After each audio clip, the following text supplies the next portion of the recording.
আসসালামু আলাইকুম এভরিওয়ান। আমাদের সমাজে এক ধরনের পুরুষ আছে যারা মনে করে বউর হাতে টাকা দিলে আসলে বউ ভেগে যাবে, বউর হাতে টাকা দিলে বউ খারাপ হয়ে যাবে, বউর হাতে টাকা দিলে বউ নষ্ট হয়ে যাবে, সে বেশি বিলাসিতা করবে, সে তার বাপের বাড়িতে পাঠাবে। তো এই ধরনের পুরুষগুলো নিয়ে কিছু কথা বলি। ধরেন একজন রিক্সাওয়ালা দিনে এবং রাতে সারাদিন পরিশ্রম করার পর দুইবার হাজিরা দেয়। একবার হাজিরা দেয় যার রিক্সা চালায়, সে রিক্সাওয়ালাকে তার দিন শেষে একটা ভাড়া প্রেফার করতে হয়, এবং দ্বিতীয়বার হাজিরা দেয় তার বউয়ের কাছে, যে দিন শেষে যা ইনকাম করছে সে তার বউয়ের হাতে উঠাই দেয়, তার বউ সংসারটা খুব সুন্দর করে সাজায় এবং তাকে 3 বেলা খাবার দেওয়ার চেষ্টা করে। আজকে যদি একটু কম রোজগার হয় তাও কালকেরটা দিয়ে আজকেরটা পোষায় দেয়, যাতে আজকের দিনটা কোনো রকম চলে গেলেও কালকের দিন যেন একটা ভালো দিন যায়, যে তারা যেন 3 বেলা ঠিক মতন খেতে পারে। আমার প্রশ্ন হলো, যারা মনে করেন যে বউয়ের হাতে টাকা দিলে বউ নষ্ট হয়ে যাবে, বউ আরেকজনের সাথে ভেগে যাবে, তো সেই সকল হাজবেন্ডদেরকে বলতেছি, রিক্সাওয়ালার বউরা কেন চলে যায় না? রিক্সাওয়ালা, দিন মজুর, যারা ভিক্ষা করে, মানুষের বাসায় কাজ করে, দারোয়ান, মেথর, এদের বউরা কখনো চলে যেতে শুনছেন? চলে গেলেও খুব রেয়ার, 1 লাখ 2 লাখের ভিতরে 1টা 2টা মেয়ে হয়তো বা চলে যাবে, কিন্তু অন্য সবাই চলে যায় না কেন? নিজেকে কখনো প্রশ্ন করে দেখছেন যে অফিস আদালতে চাকরি করে, খুব শিক্ষায় শিক্ষিত, গ্রাজুয়েশন কমপ্লিট করা সরকারি চাকরিজীবী, তবু ঘরের বউরে রাখতে পারে না? কেন রাখতে পারে না জানেন? এই প্রশ্নটা কি কখনো করেন যে একজন রিক্সাওয়ালার বউ যায় না, কিন্তু একজন শিক্ষিত মানুষের ঘরের বউ হাজবেন্ডের রেখে চলে যায়, বাচ্চাদেরকে রেখে চলে যায়? কারণ মানুষ, দিন শেষে আমরা সবাই মানুষ, সবাই একটু চায় যে আমাদেরকে একটু যত্ন করুক, আমাদেরকে একটু ভালো ব্যবহার করুক, যত্ন করুক আর না করুক, একটু ভালো ব্যবহার বাসার বুয়া হইতে শুরু করে, দারোয়ান হইতে শুরু করে, মেথর হইতে শুরু করে, সবাই আশা করে যে দিন শেষে একটু ভালো ব্যবহার আমাদের সাথেও করা হোক।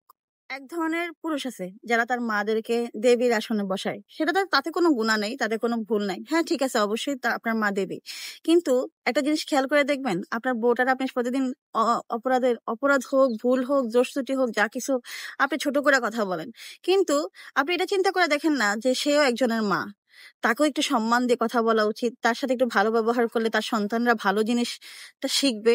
আপনি আপনার মায়ের কষ্টটা দেখেন, দেখে বড় হয়েছেন, কিন্তু আপনি আপনার বউয়ের কষ্টটা কি কখনো দেখেন?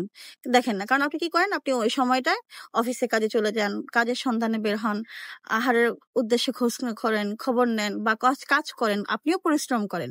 তাই বলে কি ওই মানুষটা কি ঘরে বসে থাকে? কখনোই ঘরে বসে থাকে না, ওই মানুষটাও সেম আপনার মতোই কষ্ট করে।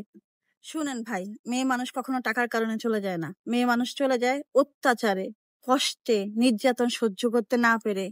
আর যাদের পৃথিবীতে বাবা মা থাকে না, তারা আসলে কোথাও যাইতেও পারে না, তারা কি করে, তারা আত্মহত্যা করে। তারা কি করে, তারা এই পৃথিবী থেকে দিনে চলে যাওয়ার জন্য সিদ্ধান্ত নেয়। কেন সিদ্ধান্ত নেয়? এই যে একটা সন্তান জন্ম দিতে, একটা মেয়ে মানুষের জীবন মরণ বাজি রেখে সে একটা সন্তান জন্ম দেয়, জন্ম দেওয়ার পরে ওই সন্তানটাকে ফেলে রেখে সে কেন পৃথিবী থেকে চলে যায়? কারণ কষ্ট সহ্য করা যায় না। দিন শেষে একটু চেষ্টা করেন ঘরে যে মানুষটা আছে ওই মানুষটার সাথে ভালো ব্যবহার করতে। আর ঘরের বউরে টাকা দিলে সে কখনো চলে যায় না। আমাদের ঘরে একটা প্রচলন আছে কি জানেন? আমাদের ঘরে আমার হাজবেন্ড যাই টাকা পয়সা ইনকাম করে তার মায়ের নামে সম্পত্তি জড়ায়, তার মায়ের নামে বাড়ি কিনে, তার মায়ের নামে ব্র্যান্ড খুলে, কোম্পানি খুলে, হাবি যাবে এক্সেট্রা হোয়াটএভার। আমার এসব বিষয় নিয়ে কোনো দুঃখও নাই, কষ্টও নেই। কেননা যে মেয়ের স্বামী খারাপ হয় সে মেয়েকে আলাদা করে কোনো পেইন দিতে হয় না। তারা এমনিতেই ভাই জীবনের কাছে হেরে গেছে, তারা এমনিতেই জীবনের কাছে প্রত্যেকটা নিয়তি, প্রত্যেকটা সময় মৃত্যু কামনা করে যে আল্লাহ তুমি আমার খুব তাড়াতাড়ি নিয়ে যাওয়ার চেষ্টা করো। কেন করে? কারণ ওই যে স্বামী খারাপ, আলাদার জন্য আলাদা, এই ক্ষেত্রে আলাদা আপনার যন্ত্রণা দেওয়ার দরকার নেই। হাত কেটে দেখবেন যে মানুষ মাঝে মাঝে হাত কাটলে রক্তটা বাহির থেকে দেখা যায়, কিন্তু মন থেকে যেটা কাটে সেটা আসলে বাহির থেকে উপলব্ধি করা যায় না। আপনি চিন্তা করে দেখেন, আমি আমার ব্যক্তিগত জীবনের একটা কথা বলি। আমি 17টা বছর সংসার করছি, কিন্তু আমাকে কখনো একটা ভালো শাড়ি দেওয়ার প্রয়োজন মনে করে নাই। তার কাছে সবকিছু প্রয়োজনীয়। ভাইকে এস্টাবলিশ করতে হবে, লোন তুইলা প্রতিষ্ঠান দেয়, ভাই বোনরে পড়াইতে হবে, একসাথে 6-7টা ভাই বোন সবগুলারে মানুষ করতে হবে। যখন আমার ছেলে পড়ার সময় আসছে তখন বলতেছে আসলে টাকা নাই। বিষয়টা টাকা নাই এখানে না, বিষয়টা হলো ওখানে যে আমি কোনোভাবে জানতে পারছি আমি আসলে আমার বাবা বাড়ি থেকে কিছু একটা পাইছি, যেহেতু এতিম। আমি তো ঠেকা, আমি তো ঠেকার সংসার করি, আমি তো ঠেকা, এই ঘরটা থেকে ছেড়ে আমি অন্য কোথাও যাইতে পারবো না। এই জন্য আমার ঠেকায় ঠেকায় ঠেকায় ঠেকায় এমন একটা পজিশন দাঁড় করায় দেয় যে সে বলবে না তুমি তোমার টাকা খরচ করো, কিন্তু সে এমন একটা পজিশন দাঁড় করায় দেয় যে আমি তখন আমার খরচ করতে বাধ্য। আবার আপনি চিন্তা করে দেখেন একজন সরকারি চাকরিজীবীর একটা ভালো শাড়ি কিনতে কি 17 বছর সময় লাগে? এই লোকটা কিন্তু যদি টাকা না থাকতো তাহলে কিন্তু সে কোনো জায়গায় সম্পদ কিনতে পারতো না। সে শুধু এক পাক্ষিকের জন্য সম্পদ জোড়াইতে পারে, শুধু তার মায়ের দিক থেকে, সে অন্য দিকে না। তো আপনি চিন্তা করে দেখেন যে এই ধরনের স্বামী হয়। হ্যাঁ ভাই, এই ধরনের স্বামীও হয়, হয়তো প্রকাশ্যে মানুষ বলে না বা বলার পারপাস আসে না, কিন্তু এই ধরনের যন্ত্রণাগুলা সহ্য করাটা অনেক কঠিন। এই কিছুদিন আগেও ধরেন আমার ফোনের ইএমআই নাম্বারটা চুরি করে ভাইরে দেয়। আমি ধরেন যা কিছু করি তার সবকিছুই নজরবন্দি থাকে। নজরবন্দির ভিতর সবচেয়ে বেশি করে কি, ফোন কিনলেই ফোনের ইএমআই নাম্বার চুরি করে, আর যদি নাম্বারটা চুরি করতে না পারে তখন কি করে, তখন ফোনটা আছাড় মারে ভেঙে দেয়। কিন্তু ফোনটাও তার টাকায় কিনা না, ফোনটা কিন্তু আমার দিন রাত পরিশ্রম করে কেক বানায়, এটা করে সেটা করে, আমি হাতের অনেক কাজ জানি, আমার অনেক কষ্ট করে টাকা ইনকাম করে আমি আমার জন্য একটা ভালো জামা কিনি, আমি আমার একটা ভালো জন্য একটা ক্রিম কিনি, আমি আমার জন্য একটা ভালো ক্লিপ কিনি, কত কিছু হিজাব কিনি, এটা সম্পূর্ণ আমি আমি খরচ করি। আপনি চিন্তা করে দেখেন তো, এই ধরনের স্বামীর কি আসলে কোনো প্রয়োজন আছে আমাদের সমাজে? নাই। কিন্তু আমরা তবু কি করি, আমরা সমাজে স্বামী নামের একজন ট্যাগ ছাড়া পৃথিবীতে চলতে পারি না। আর যারা ধরেন আমার মতো এতিম বাধ্যগতভাবে সংসার করে, তারা জানে যে জীবনটা কতটা জাহান্নাম, জীবনটা কতটা কষ্টের। এই কষ্টটা আসলে কাউকে বোঝানোর মতো না।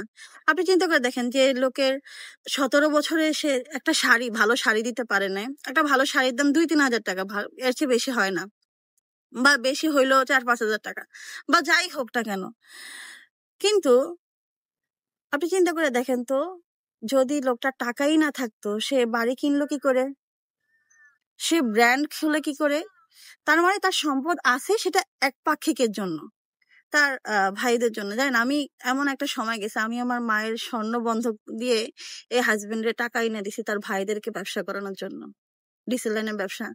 আমি স্কলারশিপে পড়াশোনা করতাম, সেই স্কলারশিপের টাকাটাও হাজবেন্ডে দিয়ে দিতাম, যে আমার হাজবেন্ডের খুব কষ্ট হইতেছে, ও চলতে পারে না, ও খাইতে পারে না, থাকতে পারে না, আমি এই জন্য এই চিন্তা করে দিয়ে দিতাম। এখন নিমক হারামের মতো সব টাকার কথা অস্বীকার করে ফেলে, জীবনে কোনোদিন কৃতজ্ঞতা বোধ প্রকাশ করে নাই। তা আপনি চিন্তা করে দেখেন, আমার সবকিছুই এই লোকটা নজরবন্দি, আমি যাই করি সবকিছু এই লোকটা নজরবন্দি, আমার ভয়েস গুলো রেকর্ড করে ভাইদেরকে শেয়ার করে শোনায়।